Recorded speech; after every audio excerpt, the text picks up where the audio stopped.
Still the Place with Laura Layton, Courtney Thorne-Smith, and Daphne Zuniga, an iHeartRadio podcast. So we've had a fan question about shooting in front of the iconic exterior of Melrose Place. The exterior was actually, I think, in Los Feliz. I never had a scene out there outside of that, wherever it is in Los Feliz. I know we had a piece of it on, like the inside of the exterior we had on the soundstage. Yeah, Like but when we you go did through the shoot hallway. like the first in the pilot. Andrew and I had that scene where I'm getting out of my car and he's trying to talk to me. That was in front. It must have been Los Feliz. We were driving all over. Do you remember how far we drove all the time? Like our locations were all over town. We had a location over an hour away in Oxnard. Yeah. So I guess it was just you get the call sheet, you look it up on your Thomas guide. Remember the Thomas guide? Yes. Pre-GPS. And you have to try to figure out where you're going when we went there. So I guess we did. And for the building, I think they just picked this great-looking Spanish apartment complex, and it just happened to be in Los Feliz. So they shot establishing shots and then just used them over and over as stock footage. So like maybe when someone walking by. Yeah, when we're going to arrive at the Courtyard, first we're going to use this establishing shot that we shot a long time ago in front of the actual apartment, which is in Los Feliz. So it would confuse people, I think, like down the line when fans would come to Los Angeles and they'd be like, I want to see Melrose Place. They'd go... You know, there, well, it's not actually. That's a real apartment It's building. not. Yeah, But Melrose not Place itself ours. is not going to have. And our we've never apartment lived building. there, and we've never shot there really. But that establishing shot comes up in our episode that we're about to recap. Yeah, the title. Yeah, are we ready for Love or Money? We're ready. We're ready. Season 1, episode 4. We're only on episode 4. We have a long ways to go, ladies. Yes, we did 36 a year. We need to go. Like, so this was July. This one aired July 29th, 1992, Wow. and I did look it up. There were Summer Olympics going on in 1992. Just like there are right now. And there was some Fascinating Summer piece of Olympics trivia. I in did not know that. 1992, Okay. yeah. Do you want to know what songs were popular in the summer of I 1992? do. Oh my God! Let's Well, hear I just it. have one for you, and you may remember this. It may ring a bell. Sir Mix-a-Lot, "Baby Got Back."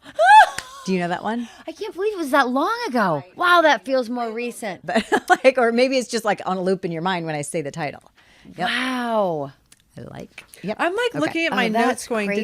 "Did she look that up?" Well, like I didn't see did. Sir Mix-a-Lot. I just thought, like, let's get You back. looked it up. Let's get us That's in the really 90s, interesting. like I like mindset. that. Back to the. Let's like put it was ourselves. I in was the 90s thinking mindset. about the exterior night shoots. I was thinking, it's so funny because back then, none of us had kids. We're all kids. I don't remember thinking about how late it was. Like, call time at 10 o'clock in Los Feliz. Okay.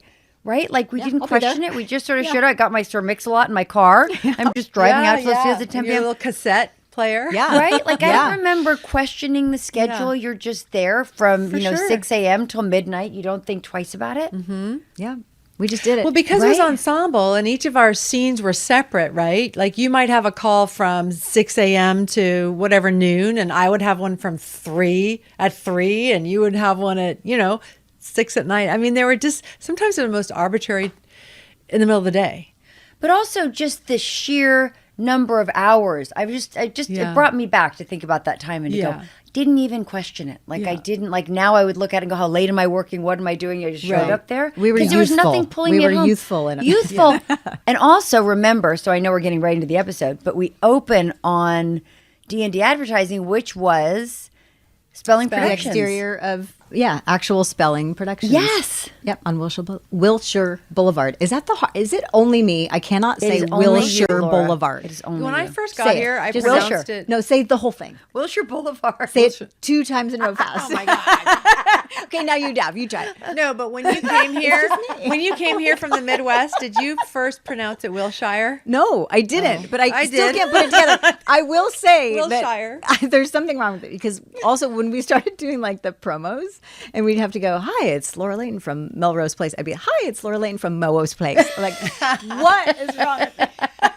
I couldn't get it out. So Wilshire Boulevard. Wilshire Boulevard. Enunciate. Maybe you Laura. shouldn't say it. I Maybe just it's need to enunciate. Just say around it, okay? The street near All La right. Cienega. You know, say that something big like street that. right down the center of Beverly Hills. Okay, so this episode for Love or Money, season 1, episode 4, aired July 29, 1992, and we open on Jake working on his motorcycle in the courtyard, and Jane and Michael are returning from their run. How about that? They're just like running along the streets of Melrose.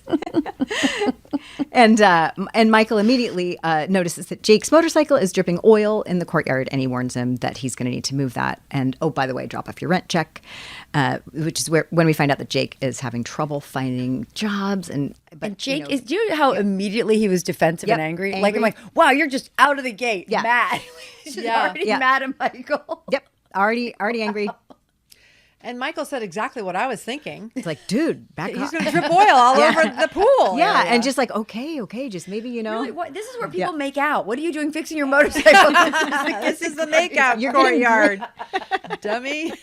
Well, he just broke up with the 16-year-old, so he's like, he's doing it on purpose. But that's where we learned that's Jake's going to need to go find a job. He's got to pay his rent. So that's establishing what we're going to do in this episode. So then going to D&D advertising. Yeah. Alison, our little advertising wannabe exec, she's making all the right moves, answering the phone, and she's congratulating an executive on the phone on a stock split. She's like, I know what to say, and I'm going to say it, and I'm going to get some ins with the higher ups. And Rick from the mailroom notices her phone etiquette, compliments her on it, and also hands her a donut. Yes, very flirty. By Zach Galligan. Who we remember, like from another Gremlins. now very recognizable face. From Gremlins. Yes. From totally. like years before, like 1984 or something. Like, and he's had a long career, and it was really fun to see him as your flirty coworker. As a little baby. It was a super cute and flirty scene. Adorable. So then we find that Jake's looking for a job at a coffee shop, goes up to one of the staff and saying, hey, I can do this. I know machines. I can operate that espresso machine. But the guy assumes Jake is an actor, a writer, or model, which is like a quintessential LA reference. Oh, well, yes. you're, good-looking guy. You must be an actor. Model. Yes. And also, it's annoying, and you don't want to hire them because they're going to leave. If they have an audition, they'll just leave the cappuccino overflowing. I mean, they come and go. So he's like, no. Yeah. And he's like, oh, no, gross. I make, He's like, no, I work in construction. I'll be perfectly suited to pour this, to operate this espresso machine. But the coffee guy, he's also had a long career. Simon Teppelman. He was I kind of recognized him. Yeah, I thought he was great. That English accent. guy, he was great. Yeah. He's done a lot of voiceover, big voiceover guy in gaming, I think. Yeah, he was funny. Yeah. I thought it was funny. He was very skeptical of Jake's ability to make a coffee, and but gives him a shot anyway. We'll see how that turns out. And then back at the exterior of D&D, again on what boulevard? On Wilshire Boulevard, Laura. Nicely said. Thank Nice. you. Very good nicely at it. enunciated. well, That's where Alison is sitting outside at lunch with this new little coworker, Rick. Yes. Rick. Seems very promising, at does. first. Yes. It does. Very cute, very flirty. very Turns out cute. he's the boss's son. Yep. He's the son of the client that they're trying to get this advertising campaign, right? For Sunray Sunscreen.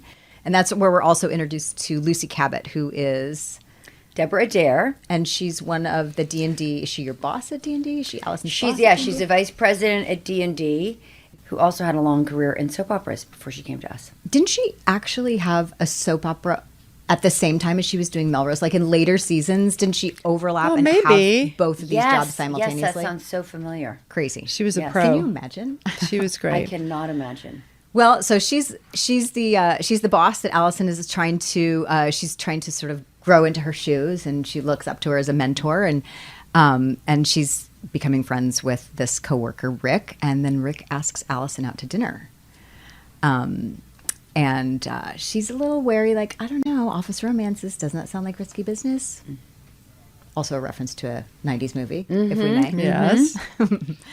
But then here's the first time we see Alison in a vest. Did you guys notice her vest? I did. I wrote that down. Vest over a tee. It was kind of a bad vest. It wasn't a cute vest. There's a lot going on. There's There was a a lot. lot going on. But it was definitely a sign of the times. But vests were big then. vests were very Joe big. wore some vests. I wore vests, and well, this was later. I know, a few months later. But they're back now, aren't they? Yeah, No? I vests are think coming they back, but are. I did They're find hot that now. there were enough vests in this episode alone that I made kind of a vest count. As a new made a vest count? Yeah, we have a kiss count, a shirtless count. This is actually a vest count Nice. episode, and this is the first vestal I really like the appearance. wardrobe in this episode for many reasons. Yeah, I don't know, the vest, we all noticed it. So then back at the coffee shop, Jake is foaming the milk. He's learned how to operate that little steamer thing, and his boss, Kurt, is hovering, giving him a hard time. And Jake is rolling his eyes like, why can't we just have like regular just coffee? Do we need the half cap cappuccino? All the thing. But in walks a girl who looks an awful lot like Winona Ryder in this moment. It's not. Michelle Johnson. And she came back because I was surprised to see her because I had stuff with her later as Joe. My gosh. The character I thought Perry she looked will so reappear. familiar. Yeah, That because must she be came why. back. She was like Jake's bad boy. Yep. His past. Oh. His past. She was his past. bad news. Oh. She's going to come back. But this is And the she's first not time a we meet her. one-off. Yep. Yeah. She's going to come back.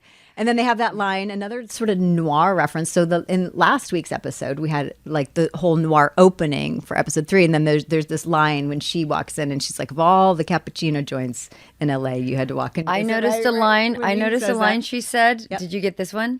I love the way you bury that nozzle. Oh, God. Super awkward. God, so Melrose. She wins hardest line to deliver that time. But it started with the Casablanca reference, and then we synced it right out. down. Yeah. And then we go, now let's remind us where we really are. Yep.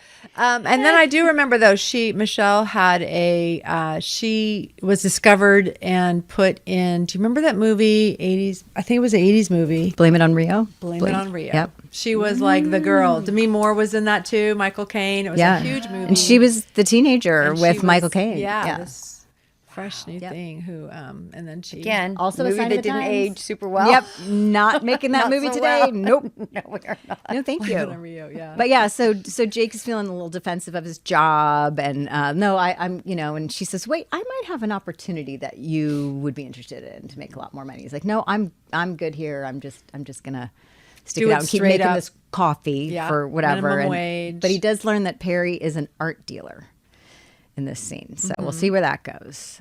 Back at the apartment building, Rhonda and Matt are at the mailboxes. So Matt makes his first appearance. And Rhonda is complaining about her bills. Matt is upset because they're cutting funding from the halfway house where he is volunteering. And Rhonda offers to help out. He's going to be making meals for kids, teens, and she offers to help out. And Sandy walks by with a dress for Alison's date. So a lot is happening in the courtyard all at the same time. And Rhonda immediately is like, squirrel! Hey, that's my dress. She's like, Shiny "What?" object. For a second, I'm talking to Matt, and then whoop, dress, whoop, Yeah, squirrel. I'm all going to help you. I'm totally dedicated. You can trust me. Oh, what's that? Yeah. That was Rhonda. Yep. No, wait. Matt volunteers at the halfway house, or he works at the halfway house? I am thought not he sure. worked at the halfway house. He must. He must think have he some would do sort of. good or He Matt. must be He's paid. either And he helping one needed of us or helping volunteers. needy Yep. kids. He's definitely a do-gooder. That He must is be his very much actual a job, not do-gooder. just volunteering. Yeah. But I think that is his job. yeah. But that's where we sort of learn the first thing about Matt, besides him just being everybody's nice neighbor, is that Yes. here's what he does. He's the do-gooder, and he is a good guy. And he did, I think, when Rhonda had that squirrel moment, he sort of was like kind of the out on that scene was Matt going like, what the heck was that? You know? And Yeah. Doug was watching the episode with me, and he's like, I remember there were a lot of scenes where I sort of like finished on a like, what the heck was that? Like, what just happened? What are these girls? Moment, yeah. Well, because the dress was called the Come and Get Me dress. Yeah. Yeah. And so Sandy's like, I'm loaning my Come Get Me dress to Jane. And Rhonda's like, that's my Come Get Me dress. It was a lot. oh So my he God. got to have a justified like- eye roll or a head shaking out That's on the funny. scene. That was funny.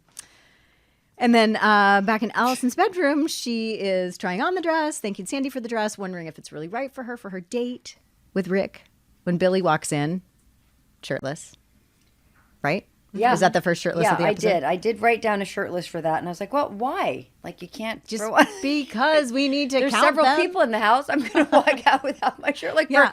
that's a long scene to be shirtless. That's before they started putting the kibosh on the shirtless. And- it's like, all right, sure. Yeah, Andrew's like, all right, that's what they told me. We're all just 2 hours and shirtless for no apparent reason, except I know I'm going to be answering to the door, and it's going to be another guy. It made sense later. Then I was Yep. like, oh, that's why. But Yep. for most of the scene, I'm like, I mean, it's nice, but why? He's just hanging around shirtless. I Then just thought we it was know funny why. to see like all four of you in this tiny little room, and like it just felt so funny to me, awkward. You usually see like two people in a scene, and it's in the courtyard, and someone's leaving and someone's going, and then they all come in here. And can I just tell you what I thought was really weird, and I want you to answer it. the shelf of dolls in your bedroom. Did you notice the shelf crammed with dolls, floor to ceiling dolls? Forget the teddy bear on the bed. I'm just saying, like, what were they saying? Do you remember this at all? Those were my dolls. Courtney, you look do you like you don't remember even this? recall Does that they mean anything? I see you thinking about What's this. Like, the point? No. What were those Because dolls? I think Billy makes a joke about it at some point. It was like one of those strong character choices that just was never really addressed again. but like, I mean, because it's a big like you didn't make the choice. character choice, so we're assuming like set deck. I Or didn't writing. make Made the the character character choice. choice. No. was it set direct or was it the writers? No, it was written in. It was like that Okay. I had it was kind of Alison's, her control, her organization. Like I have this shelf of dolls, everything has my label on it. It was part of that initial character I was really wondering choices. because there's so many ways to show that, and I just thought, what are these dolls? It'll So be interesting. many. We should pay attention to when they just disappear. Because Yeah, I was think wondering. I I don't think it's ever I don't really. I think think they just one last, day they right? just sort of somebody came in the night and just removed Yeah. them. That If many we're not going dolls. to address these, let's get rid of them. just- I mean, if there's that many dolls, you need to have a story about them or something. I was waiting. We're not going to talk Yeah. about these. This is weird. right. They should go. Nobody And mentioned the dolls. I got to be honest. I didn't notice them, so now I'm going to start looking for them. you The next didn't? time- I didn't. I didn't notice them either. You didn't? No. Well, but we'll I have to see remember next at the episode if they're time. still there. I'm going to be looking. I mean, because it's a small room, and the reason I think I noticed them, there are 4 of you in there, and you can't really move, so they're just there, like behind you, and I'm like, what is with these 50 dolls she has on her? I'm so glad you pointed it out. 20-something-year-old So woman. funny. But Gives anyway. us something to look for the next That's episode. so funny. I'm definitely Yep. looking. Will they or will they not be there? They'll disappear. So, and anyway, so she's getting ready for this date, trying to decide if the dress is too much. And Billy is giving her advice saying, just keep it to business. Just stick to business. Just talk about business. And then he, of course, has to go answer the door when Rick is knocking, and he answers shirtless in a towel. No, he not only is he shirtless, Yes. he's just wearing the towel, which he can, has a full conversation doing that, which we do And all Zach the time. Galligan is in a full-on suit, like Yeah. he's going to a mixer at a fraternity or something. But he I'm did. like, He did have like the eyeball, like Yeah. the shot where he had to like and he clock goes, the whole "Oh, thing. Like, she oh, didn't tell I me got it. about Yeah. this." Yeah. He's But going, just "What so am I we doing?" know, we watch his eyes go. Yes. Yeah, got it. He noticed.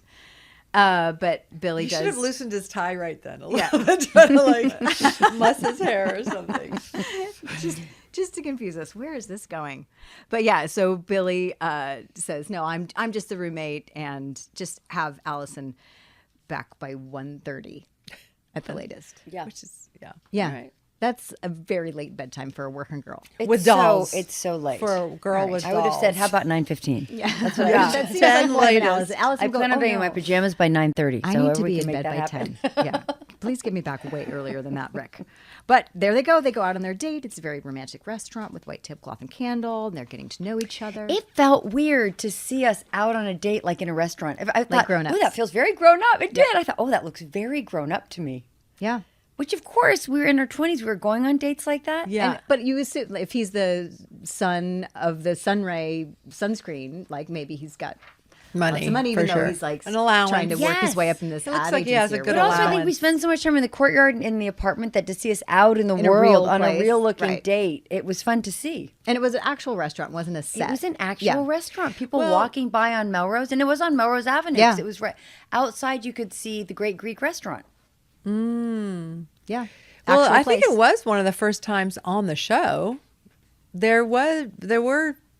Anyone was in a restaurant. So I know later over the course of our years, there were tons of restaurant scenes. But Yeah, but I think they shot on Melrose a lot early on. It was. But, like use as much of Melrose as. Do you remember Yeah. what restaurant it was? No, but it was right across from the Great Greek. We could probably look it up. But I do remember the excitement of shooting there. Like at first, we would shoot there, and I was in an acting class on Melrose Avenue. with who? So Who's acting sometimes class? Milton Tony Casellas? Greco was his name. Tony Greco. And so I would be in acting class sometimes when you guys were shooting, and I would come out of my acting class and see you guys shooting. Oh my It was gosh. like time warp, So time funny. warp. Yeah. Wow. Well, it was always like because shooting on a place like Melrose, of they people. have to bring all those trailers and all the Yeah. like set up like base camp like somewhere in the neighborhood. And it was a big like, "Hi, we're here." It wasn't really subtle, so the whole Yeah. neighborhood is like, "What is going on?" When there's a TV or movie shoot on a busy street like that, and And the Especially, was it shift at from- night? Do you It was remember? at night, and the shift from That's the worst. before we were on TV and people were like, what are you doing? You have to explain it. Like, it's a show, it's a TV show, blah, blah, blah. To when it became more popular was so severe. Like, the people that would stop, they had to keep the crowds away. There was a lot of noise. There was a lot of people wanting to come close. It was so different. But I'm sure here we just sat there, nobody cared. People walked by. It was fine because we probably shot it before we were even on the air. Yeah, probably. Yeah, it's really fun to see those locations. And there you are having your little romantic sort of get to know each other. Mm-hmm. And Alison decides to tell Rick about an idea she had for a campaign idea for the sunscreen company. Yep. I mean, I can't say I was surprised. Yeah, keep it inside, Alison. Don't say the quiet part out loud. But, she was just assuming and naive and trusting. Trusting. She's from Wisconsin. Yeah. And she has Sweet dolls. Allison. Just dolls. She should have a doll next to her at the table. Just bring a doll to sit She just went in her purse. The smallest one goes in her purse. And then next they come back to the Courtyard and Rick is walking Alison back to her apartment and they start making out. Okay, so they're in the kiss count this week. Yeah, Allison made the kiss count. That's Allison's first makeout in the Courtyard. There were many, but this was my first guest star they brought in for me to make out with. And then Billy's peering through that's what we should start is how many guest stars did you get to make out with? You know what? Is number one. My brain doesn't remember that much. I'm going to do my own list because there was a time when everyone talked about what a slut Amanda was, but she and I actually did a count. I'd actually made out with more people, but because they brought guest stars in for me to make out with, you didn't count them as much. But because she was sleeping around in the apartment building of characters we knew, that it sort of stuck to her. I was like, people during it. No, I was like, because I didn't stick to Alison. She still got to be the nice girl. But I was like, is no one paying attention? They bring in a new guest star every other week for me to make out with in the Courtyard, which we should nickname the Kissing Courtyard because that's what we'll be there. And I think it's a good time to start the count. I'm starting my own. I will be in charge of. I'm starting a new list of Allison's guest star makeout opportunities. Allison's conquest guest star opportunities. Guest star kisses. That's adorable. I'm going to think of something better. That's so get back sweet. to us. We'll find out what the title of this category Allison's is whore next count. Week. Okay. That'll be it. I think you should keep looking for a better name. Looking. Billy notices, he peeks out the window shades because if you're going to kiss in the Courtyard, somebody's going to see you. So, and he sees them kissing. Your platonic boyfriend. Probably everybody. Everybody's looking out their window like, who's doing it now? Because it was a constant.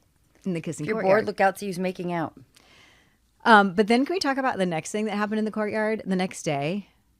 Yes. Yeah. Rhonda is rehearsing her new workout routine by the pool, but she's doing it full on to the camera. Close up and why was square that? onto the camera, and she's like boogieing. And she's looking at the camera. It was very strange. I don't know why. That seemed like a direction thing. Yes. And I don't know. I didn't quite. It was an odd direction because it was a little jarring to go to the Courtyard and then all of a sudden she's doing this boogie down routine. But she was fully committed and did her thing. But just the shooting of it, the angle, to have her square to the camera, center frame and looking in the lens was bizarre, a little jarring. And Allison's leaving for work. Sandy comes downstairs in a bikini, asks about the date, and suggests maybe that she should model for Sunray sunscreen. Mm-hmm. And then Matt comes out of the apartment, reminds Rhonda, don't forget, 5 p.m., you're coming to help me make food. You committed, you're coming. And in walks Perry looking for Jake. Yes. And knocking on the door of his apartment, Sandy's sunning herself in her bikini, tells Perry that Jake isn't home. Well, can I tell him who's calling? Just tell him that Perry stopped What are you, by. with a secretary? Right. There's a little bitchy banter there between those two. And, I loved, anyone notice her choker? So 90s. Perry's? Yes. She wore it in more than one scene. She wore it in the next one, too, which with that fabulous outfit in the art gallery with the collar to here and stretchy pants up to here. Oh, yeah. But she had this classic choker from the 90s, like this thick black band with this like a star or something hanging. Like we're like so big back then, and like they're just. I don't think that's translated. I don't think they're in now with this kind of resurgence of the 90s. But I just totally remember Joe wore some of those. Oh yeah, loved chokers back in the 90s. You probably, Sydney probably wore. Oh yeah, Sydney wore everything. Yeah. The leather cords. Style or not, she was the choker rep in this one. Which I thought, she's the artsy one. To Sydney when she comes on the scene. But also like Sandy's bikini in this scene, very like vintage pinup. Up to here. Yeah, like very cute, styly, but vintage, not at all in the 90s. I like she's advocating for herself. I'd be good for the sunscreen modeling, don't you think? I did notice that her she got darker and darker as the scene went on. Like her body makeup got reapplied as by the time they got to the close up, it was like, whoa, she's gotten a lot of sun in the last 40 seconds. She got really. Wow, yeah, that's such a little goofy thing. You noticed dolls. I noticed. I know we all. There's just things to notice. Makeup. There's so much. It just popped up. Yeah. So Alison gets to work, and there's an envelope with a rose on her desk, and in walks her boss, Lucy Cabot, and you take this. Alison takes that opportunity to introduce herself, tells her that she's excited about the sunscreen account. Do you remember the first scenes in D&D? Like, does it feel like the same D&D, or does it feel like a different version than where it kind that It looks well different. Because I moved into the bullpen. Oh, true. Right. So because now I'm the receptionist. Yeah. That's what it was. Yeah. And I think then we must have had a set by then, right? When it moved into the office. So when you were shooting the scenes at the receptionist desk, was it like, it wasn't a full set? Was that like did they set that up like in our production I'm so offices? suggestible. I feel like it was there. Maybe it's not. Maybe we just did of course we did the exteriors there. It must have been on the sound stages. It's so funny. I remember it as being there, but that can't be right. It looked like soundstage because it looked like it was a soundstage. But was it a whole set or just kind of like reception? I don't remember. I honestly, watching it, I was thinking it was actually at the spelling offices. I think I'm just so naive that I'm so suggestible. I think, well, we walked in the front door. It must be in there. Oh. But I think you must be right. It must have been at the studio. I don't remember. Oh, I remember Deborah being at Santa Clarita, so it must have been there. Because why would she get ready there if we weren't shooting there? Definitely. Huh. So then, so Matt comes into the teen shelter. He's got his groceries. He's all ready for this big night, and he needs his help. And Rhonda shows up, but not to help. She's showing up to say, "I'm sorry, she can't help. Forgot. I've double booked, and I've got to teach an aerobics class." Oof. And she lets him down, and he's clearly disappointed. Yes. But back at D&D, Alison is overhearing Rick pitching her sunscreen idea to Lucy and seeing that they're responding positively to it, and she knows it's her idea. But I was very proud of Alison. She stands up for herself. Yes, she did right away. And she confronts him. Mm-hmm. Even if he's going into the men's room to try to get away from her, she goes into the men's room after him and says, "How dare you?" I was very proud of her for doing that. Yeah. Before HR, she goes right to the boss, and Lucy says, you got to get a tougher skin, which I think was really true of the times, right? You had nowhere to go. You had to just toughen up if you wanted to be a woman in business, and you had to just... Definitely a sign of the times. Yeah. Yeah. Like, you don't get away with that anymore. It's like, no, you change the density of your skin. Yeah. Mine's fine. Well, yeah, but I think it actually was good advice. I think it was good advice. Yeah. Like, you're going to have to grow up if you want to be in this kind of world. And she also points out that, like, ooh, this is delicate because Rick is, this big client. Sun. It's the sun, and I don't want to rock the boat. So you're going to have to be, you're going to have to toughen up, and you got to take this one. You got to take one for the team here. Yeah. But it's because Rick is the son of the client that they're trying to impress. And so... would it have been the same response had it not been that sort of tricky situation? If it had just been another coworker stealing your idea? I don't know. Well, but it's like being a parent and you have two kids and one kid said, they did it. Who do you believe? So she's kind of like, look, he brought the idea to me. Yep. And he didn't mention You should have brought the idea to me. Like, it was on you. I think it was actually a good lesson. Yeah. Toughen up, Alison. So then back at the coffee shop, Jake's boss, Kurt, is giving him a hard time, telling him he's making the coffee wrong. And he's like, I've had it. Forget it. Shockingly, Jake is mad. Yep. He's pissed. We're all Like, surprised. takes off his apron, throws it down, and walks out. He's been there only a couple hours. I don't think. I mean, a couple hours, really, it's only been a couple hours, but he's had it. And he says, I don't need your $5 we know an that hour. was probably going to happen. Yeah. But it really only took a couple of hours. Cappuccinos are not really This was not a cliffhanger. No. We did not need to wait till next episode to find out. But $5 an hour, he said, I don't need your $5 an hour, which is personally my sign of the times for the episode. Yeah, $5 an hour. Absolutely. Well, But then another sign of the times, he goes to a payphone to call Perry and says, let's talk. So turns out he wants to hear about her idea. After all, he's desperate. So he goes to Perry's art gallery where Perry tells Jake about her idea that she's actually made a small fortune selling paintings to this guy and his friends. And I think, we should scam these guys. You should pretend like you're the artist. You're a hot new artist. Trust me, they'll believe it. It's a great idea. We'll make tons of money. Here's how we're going to do it. And she starts painting him. Painting his T-shirt. Yeah, they start mixing each other up with paint. And let's put it this way. They had a real painting date.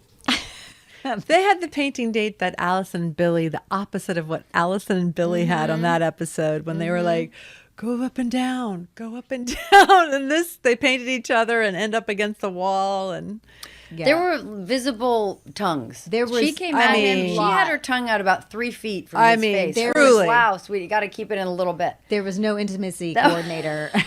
No intimacy coordinator. And he lifts her up against the wall and they make art. I mean, that is something you talk about, like with kissing scenes. I always like working with people that had a lot of experience to go, what do you think? Like, what is your idea about kissing scenes? Some people really kiss. Some people close mouth. My vote is open mouth, no tongue. Because I think you want it to look like a real kiss, but you don't want to like be... She did it on purpose, I felt like. Oh, it was very so shocking. Just go for it and let's shoot it right close up. Yeah. But it was the characters. I mean, they're doing everything to show us. One thing to say is the character, and another to go at another actor with your tongue. Like that is really intense. Well, I mean, this is a sign of the times as well. We didn't have intimacy coordinators, and pretty much actors could do whatever they want, and you had to like say stop. But and it's a really awkward thing for the director to have a conversation. But it's funny, Court, because Grant said to me early on when I came on the show, he's like, we do proper kissing, which is open mouth and no tongue. And I'm like, okay. So I think he was like having a little issue with, I don't know. Anyway, I was like, I wasn't planning on like. Well, what I like, but it's good that you talked about it. I've been doing this for a while too. I know that you open mouth, no tongue. Okay. Well, but you have to have, because it looks bad if you have this passionate scene and their mouths are pursed and it looks like they're kissing their uncle. Right. But it's also a lot if they're like really making out and you're like, oh my goodness. It's funny because I would think it would be a censor thing too. But listen, I also think it was very right for the characters. I mean, listen, they have all this energy to get up. They clearly are these grifter, edgy people from the past. I agree, but you create the illusion. Yeah. Okay. I'm just saying. Don't put your tongue out as you're walking through the door, heading for the kiss. You have to like we could have probably gotten that amount of passion. And she did it more than once. They did, and I didn't see him do it because he came from the soap opera kissing. Well, he knew the ground rules. I wonder. We should have asked but then him when they he was ended here. up all over this canvas with their paint and everywhere, and paint is Were those going butt everywhere. marks on the canvas? Yes, we're going to get there, and we're totally on the same page about this. But first, hang on. That we find out that Rhonda is trying to talk to Matt while he's swimming in the pool, and I have to say, Matt was having his first storyline in this episode because he keeps appearing. He's actually having something. So I was like, oh look, we're finding out. Shirtless scene in the pool. He's shirtless. He was shirtless. He's in the pool. And he got attitude. Right. And he's like, he's angry. He's disappointed. And he tells Rhonda that she's self-absorbed. And she says in retaliation, well, we can't all be saints, Matt. Which was like sort of an interesting accusation that leaves him thinking about, But then back in Alison's room, she's in bed eating ice cream. With a teddy bear. Giant wooden spoon. Giant. I mean, not a little bit of a regular spoon. Huge. A whole wooden spoon. I know. And not like a pint of ice cream, like a half gallon of ice cream with a huge wooden spoon. And the box of Captain Crunch. Captain Crunch. Yeah. Yeah. And the teddy bear. Yeah. Totally and then off camera were the dolls. We know just we all deal with trauma in our own ways. Daphne, were the dolls in that scene? I have to know. Did you? They're opposite. Okay, so they were off camera, but you knew they were there. You knew. But the teddy bear was right here. Yeah. And Billy comes in and just like is like my poor girl. What's with the wooden spoon, girl? All the other ones are in the dishwasher. That seemed like a situation where the prop's like, this is all we have. Let's just go with it. Yeah. Okay. And she sort of tries to blame Billy. Well, you told me to talk about business and then this happened, whatever. And he gives her a pep talk and says, you can go back to work and show them what you're made of. Yes. So gives her another pep talk. So off she goes. She goes back to work, and Lucy is sort of now Lucy, the boss, is coming to her and sort of apologizing, like, hey, listen, I don't want you to be disgruntled. Oh, yeah. But instead of being annoyed by that, Alison is like, well, actually, I have more ideas. And to her credit, Lucy says, great. But why don't you work with Rick on them and present them? Which gives And then so Alison come to the a thing. good idea. I love this. Yes. Yeah, I did too. It's very satisfying. Yeah, seeing Alison standing up for herself and getting how to take things into her own hands. So back at the art gallery, here's where we get to talk about this art. So Perry comes into the art gallery. It's the night of the presentation. They've got these potential buyers, and She's snorting cocaine. and we're not showing. yet, but first she's introducing Jake as the new artist, right, to this potential buyer. And here's where we reveal the canvas, and it's just got these blobs of color that are all these round prints. Which, what did you think they were? Butts. Boobs, right? What did you think they were, Daph? Totally. Boobs and butts. Yeah. But not But like she was they were, snorting cocaine. but not like they were making Aren't out, we there? like they were doing butt print. Yeah, butt like let me lift you up. It wasn't sexy. Yeah, like how, And it also, was what did the prop guy actually do? to make that art? Do you think canvas, he yeah. just like went around, like put this Yeah. on the Squat. floor and this all? Yeah, like what was that to make? don't that- know. Like was it? They kinda look like Was it a footprints. pillow? A sponge? no like what idea. was it? Like It's all an Giant illusion. stencil. It's art making art. making in every color, like primary color butts and boobs on this art canvas. So then after they do that and they present the art, we go back to D&D and we see that Rick and Alison are having this like brainstorming meeting, and we find out that Rick doesn't actually have any ideas. Yeah, not much of a brain there. No. Yeah, You go, Alison. exactly. But here's another vest. She was wearing a vest in this scene. See?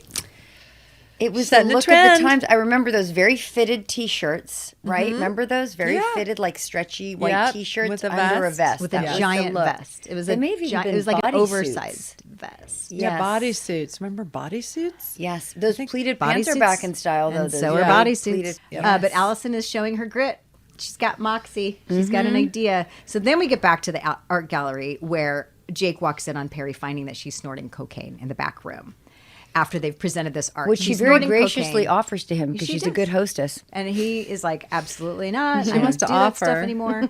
Everything. Here's another, like you said, Daph. That was another scene where there's a huge room, a ton of background actors. Like they populated that art gallery with like a crowd of people. All the hipstery, kind of artsy 90s. Yeah, it wasn't a club so much, but it was populated with a ton of background actors.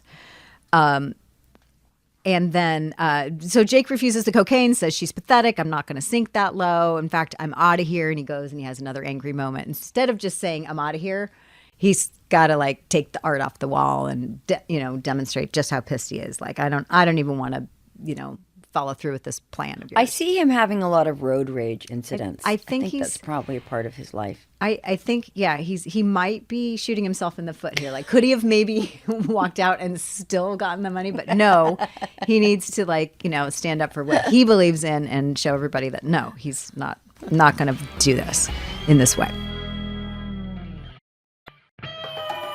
So Matt's working in the courtyard. He's got his book of stuff in preparation for his next assignment at work, and Alison walks in and they have a conversation about work. And this next scene in D&D, I just love. So Alison is in there, and she and Rick are with his dad, the client, right, of the Sunray sunscreen, and also Lucy's in there too. And it's time to present their ideas. And they present their ideas. Allison goes first, and she presents a fantastic one. Oh, and then So Allison goes first. She has this whole thing. There's like family and couple, and they're all on the beach, and she's up there standing in front of them with an excellent presentation. Very Thank you. unique. Thank you. thank You're you. so welcome. Yeah, I feel good about it. And all that extra work you do for the for our shooting.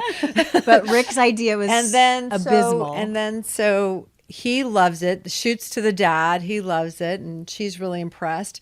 And then he's like, "Well, interesting. So, son, what do you got?" And he's like, yeah, I did it. He gets up there with this pathetic two-paneled, well, here's someone before sunscreen, cancer. And then here's someone after they use our product, this wonderful sunscreen. Beautiful regular face. It's like And crickets. everyone kind of crickets. looks at each other going, holy crap, who is this loser? And he goes, thanks, son. Anything else? And that's when you step in and say, well, Rick, what about this idea? And he's like, oh, yeah. Well, Rick had this wonderful idea, and then you come in and save his ass. She saves the day What in a a great very day. giving, very generous way. Yeah. She gives him. I don't know why. And then Sneaks him her And notes. then have you an even answer. explain why you have all the pages. Because you're like, well, he left them here. Here are your pages again. Yeah. And he's like, thank you. Very, very graceful, I mean, he should bailing be him so out. grateful. Yeah, maybe didn't have to do that, but Yep. That's who you are. But I think, again, this is an indication of like neatly wrapping up, like everybody's learned a lesson here and we need to all finish on a high note. Like, let's just make a feel good moment it was to end before these. Breaking Bad when Yeah. you could have a bad guy hero. You could have an anti-hero. It was Yeah. like, Or I have Breaking to be Bad for good. sure. Because I Oh. would have liked it better, honestly, if she had just done her good job and then just sat. And let him hang himself And out to let dry. him hang himself and Yeah. not have to step in and protect his ego. Yeah. Because what's the lesson there? Here, Lucy's saying you have to toughen up and be tough. She should have just left it. You don't have to be mean. As we say, like, say what you mean, but don't say Yeah. it mean.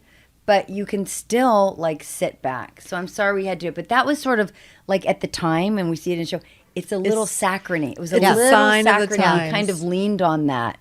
Yeah. In like, the beginning. For a second, we were going to have this lesson about being ruthless at work, right? And then she Yes. goes in and she's going to do that for a second, but then it's like softened by going, oh, but I can't actually be like all the way. But ruthless. I also, need to-" doing a good job and not rescuing people isn't being ruthless. So I Right. think it's kind of a complicated Right. thing. Like, she wasn't really being ruthless. She was Yeah. doing a good job. She's and doing it her but way. His bad job spoke for itself. Yeah. So, yeah. Yeah. And also, did you notice? So John McCann, the actor who played the Mr. dad. Danworth, the dad, the client, he turns up later. He will turn up later. Oh, he Melrose does? Fans, As in another part? season as a completely different character. Wow. He does? In seasons 2 and 4, I think he's going to come. I'm just like giving you a heads up. He's going to be in seasons 2 and 4 as an attorney, like a recurring attorney character that some of our I liked characters might him. need attorneys down the line. I thought he had a great look. So we'll see. I'm not exactly sure like what the storyline Glad is, they're- but he's going to they show up as a totally recycle different us. character. Oh, I'm so excited. Yeah. That's great. So they liked him enough That's as good. Mr. Danworth, but they thought we'll bring him back as somebody else later. Great. So yeah, then we And go. then we cut to Rhonda dancing. In That her- thing that she was working out, she's doing amazing. Did you guys Aerobic jazzercise? Did you hold your breath a little bit? Like, please no extreme close-ups. Please no extreme close-ups. Like, No, I was holding my breath like, please, Matt, don't walk in with stretchy pants and a headband doing Rhonda's moves. I don't want to see that. And Matt was holding, or Doug was holding his breath, like, because I made him watch the episode with me. He's like, no, I didn't have to. Am I going to dance? Oh, no. He's like, no. He's holding his breath about that, too.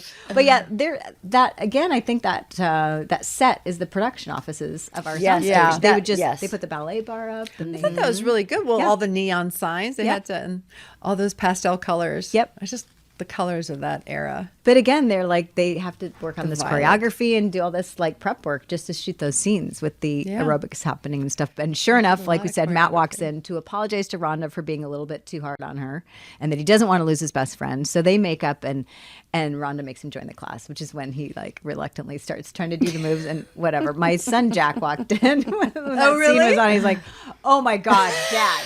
Like it's every son's, favorite thing to make fun of their dad. So that was a good guffaw out of Jack Oh, it's so watching- cute. Yeah, watching Doug dancing. But I thought Doug was very cute. So cute. Yeah. And then wrapping up the D&D story, Lucy approaches Alison saying, I know what you did, and you bailed him out. And yeah, Alison admits she did it, but she did it for herself. And but she knows she took herself off the fast track. And then we have Jake talking to Sandy, offers to buy him a burger. You know, it's so funny, that whole longing between the two of them. They have a nice chemistry. So I don't know what we're going to see ahead with them. But we start this whole series with them having had a past, which isn't on the show. But they imply it all the time, right? Well, she Which I think is definitely interesting. likes him. Yeah. It feels very one-sided. It doesn't, yeah. Well, it I doesn't feel like they had the- a fling at least, because she's always saying, well, he dumped her. Yeah, that's how. Yeah, Yeah, it feels he like broke she her heart. still carries the torch for him. I'm saying. Yeah. Yeah, that they had something. But anyway. But here's where he comes to terms with his lesson, like lesson learned that his past came back to tempt him. Yeah. And seemed like a good place to hide. And Sandy says, well, she became an actress to hide from her past. Mm-hmm. And that's when Jake concludes he's going to need to sell his motorcycle for money because he's super desperate. One of the exteriors, it might have been the apartment or Shooters, I thought I spotted Scotty. Shooters, I spotted him. Was it Shooters? Yeah. Did you see Scotty do the cross? It was like an establishing shot, and it was our prop master, right? And so they shot these establishing shots. They used crew members. Yeah, and they would just throw the crew members in there. And Scotty it was Scotty, right? also the pool guy at the opening. And when you come into a scene cleaning the pool, that was always Scotty. He was off in the pool. Guys. So funny. All right, I'm glad I wasn't just imagining. I'm going to pay more attention. Oh, that's so fun. Yeah. Wow, you guys are good. You'll see it again because it's an establishment. I absolutely will. Yeah. So then at the bike shop, Jake is trying to sell his bike, but he's saying there's not really enough. We can't really offer him enough money for it. I have all these other bikes I have to sell. And then he looks at it. It's like a beautifully done bike. And he decides, well, maybe you could tell the mechanic he could have a job here because it's really nicely done. Whoever built this bike, they built them up from the... So this could be the beginning of a beautiful relationship. He seems more Jake of a in the bike mechanic mechanic than a barista. Totally. This is the right place for him to be. So Jake I hope he works on the bikes shirtless. I imagine there'll be an opportunity for that. Nice. When do I start? Yep. So that wraps up his story neatly. He's got a job and it's right where he should be. And then wrapping up the Matt storyline back at the teen shelter. He's working in the kitchen when Rhonda and Sandy and Alison come in. Can you talk to us about your entrance in that scene? That was so... Well, this really felt... I was looking at that thinking... Because it's so not the Melrose we remember, right? Yeah. Like the three of us coming in together. We're standing there in a row. And we're there to help. And I've got a plate of cherry tomatoes. I'm like, what am I offering? Cherry tomatoes and pickles? Cherry tomatoes and olives, I think I say to these kids. That I'm offering to these like a Mediterranean, yeah. But do you remember the song you were singing? Do you remember that you had to sing almost the entire verse of? What do you mean she was singing a song? Oh my God, the three of you were singing. Yeah, and you kept having like the entire. I've already blocked it out. Yes. You had to walk into the kitchen, walk around the counter, come around the other side, going, "I'll be there." Like you guys are all, yeah. And Matt's like, "Oh my God!" And not just that much of the song, you did like a lot of it. That's right. We did a lot, and that's a kind of thing. Like that was that kind of all coming together. Yeah. We're doing a show in the barn ending that wouldn't happen anymore. Because what is strange. Because in the beginning, it was as if we were the only 8 people in the world and everything happened among us, right? We do everything together, we're friends together, and then our lives started outside. But at the end of the episode, everybody just like, it's been a good week. We all resolved our things. I got my job. You taught your coworker a lesson. And Rhonda and Matt are still friends. All is well. And it's also why not a ton of people were watching it at this point. I mean, I have to say that last scene in this episode was a perfect example of the before. Yes. The before Melrose Place. So much, yes. 3 of you showing up and... Resolve cute. It wasn't a meet cute, it was a resolve cute. Resolve cute. Yes. Yeah. It's a wonder we weren't all there together, right? Like everybody didn't come to help out. Yeah, right? and where the hell's Billy? Sing the rest of the song together. Well, okay, so overall, I noticed this was the episode of the vests. So that was... I think outfits all together. It wasn't just vests. Like I really thought that one that Perry was wearing in the art gallery with that white collar that went halfway down that was so 90s. Yeah. And with her stretchy black pants that went all the way up to here, and then the blouse. Yeah, very artsy, and she styly. wore the choker again. Yep. I just thought that was so artsy 90s. Yeah, for artsy, sure. styly. Yeah. I thought of it as like our workplace episode. Like everybody had a work conflict, and it felt so sort of... big work. This conflict, right. and I just thought there was no drama. Like nobody had a real drama. There was the tongue. There was a little bit of drama with the tongue. That was drama, but there wasn't any nothing. We didn't have any big stakes anywhere. Right, that's what we're missing. There were no big emotional stakes. And we wrapped in this it up episode. so neatly and sweetly. And it wrapped up so neatly. So I'm getting really ready for you guys to come on. Well, you're gonna have to wait a little bit longer. We're gonna, we have a little ways to go. We bring some drama. But I was happy that to see that Matt had a storyline. I know. So a couple cool T-shirts. We're learning a little bit about Matt here. So surprise. hopefully there'll be more to come.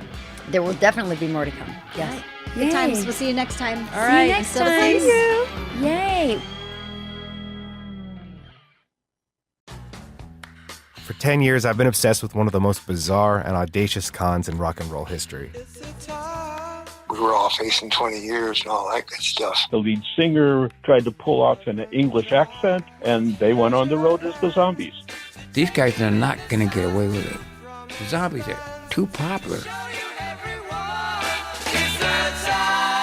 Listen to the true story of the fake zombies on the iHeartRadio app, Apple Podcasts, or wherever you get your podcasts. What's good? It's Colleen Witt, and Eating While Broke is back for Season 3. Brought to you by the Black Effect Podcast Network and iHeartRadio. We're serving up some real stories and life lessons from people like Van Lathan, DC Young Fly, Bone Thugs and Harmony, and many more. They're sharing the dishes that got them through their struggles and the wisdom they gained along the way. We're cooking up something special, so tune in every Thursday. Listen to Eating While Broke on the Black Effect Podcast Network, iHeartRadio app, Apple Podcasts, or wherever you get your podcasts. Presented by State Farm. Like a good neighbor, State Farm is there. Hey there, I'm Dr. Maya Shankar, and I'm a scientist who studies human behavior. Many of us have experienced a moment in our lives that changes everything, that instantly divides our life into a before and an after. On my podcast, A Slight Change of Plans, I talk to people about navigating these moments. Their stories are full of candor and hard-won wisdom. And you'll hear from scientists who teach us how we can be more resilient in the face of change. Listen on the iHeartRadio app, Apple Podcasts, or wherever you get your podcasts. Owen Wilson stars in Tom Slick, Mystery Hunter, an action-packed thrill ride based on the mostly true tale of explorer, scientific legend, and alleged spy Tom Slick. No one has been able to find the Yeti. It's a mystery that does not want to be solved. That's why I'm here. Listen to my show, Tom Slick, Mystery Hunter, on the iHeartRadio app, Apple Podcasts, or wherever you get your most thrilling adventure stories. Hey guys, I'm Lauren Lapkus, voice of Teresa and host of Haunting. In this series, we'll be bringing you different totally true ghost stories each week, straight from the person who experienced it firsthand. I'm excited to share that you can now get access to all new episodes of Haunting 100% ad-free and 1 week early with an iHeart True Crime Plus subscription, available exclusively on Apple Podcasts. So don't wait. Head to Apple Podcasts, search for iHeart True Crime Plus, and subscribe today.